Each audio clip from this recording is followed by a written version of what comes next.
सँगै नभइन यो मन तिम्रो साथ छ अङ्गालोमा तिम्रो बाँध मलाई तिम्रो साथमा म हुन्छु सधैँ धोका दिने छैन चाहे कहिले पनि बाचा कसम अब खान्छु आजै यस्तो कुरा नि भनिसके बोलेको कुरा नि गरिसके भ्रमबाट हट नाता यो कमजोर छ मलाई नै बिर्सिदेऊ मनलाई बुझाइ हाम्रो कसम नि तोडिदेऊ छोडिदेऊ जान देऊ बिर्सिदेऊ नहेर फर्की मलाई किनकि अब म जाँदैछु टाढा आउँदिन फर्केर कहिले पनि सम्झिराख्नेछु म जहिले पनि तिमीले दिएको त्यो समयलाई जोगाइ राख्नेछु तिम्रो त्यो उपहार फ्याँक्ने छैन म कहिले पनि जाँदैछु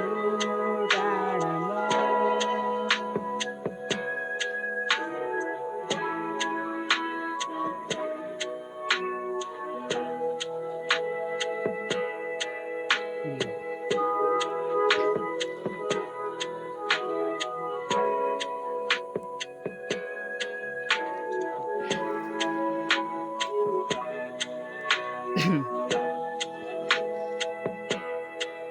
यो त्यो पलले राम्रो थियो बोलिन्थ्यो हाँसिन्थ्यो बोल्दा बोल्दा कहिले ढिलै नि सुतिन्थ्यो माया त्यो धेरै तर अगाडि आएनौ देखा भन्दा भन्दै मनले चाहेन